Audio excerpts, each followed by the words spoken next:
हालात के कदमों में कलंदर नहीं झुकता, टूटे भी जो तारा तो ज़मीं पर नहीं गिरता। गिरते हैं बड़े शौक़ से समंदर में दरिया, लेकिन किसी दरिया में समंदर नहीं गिरता। मौजूदा हालात में इन अशार को आप किससे डेडिकेट करना चाहेंगे? कौन सी आपकी शख्सियत ऐसी है जो आपके लिए काबिल फ़ख्र है? तो अपनी राय का इज़हार ज़रूर कीजिएगा और अपने आप को भी कुछ ऐसा बनाने की कोशिश करें कि हालात जो भी हों आप लाजवाब हों।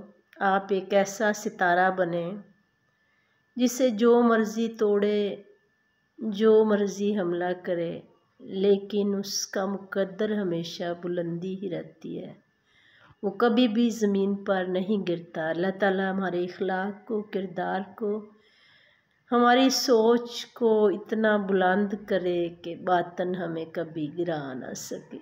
अल्लाह हाफ़िज़।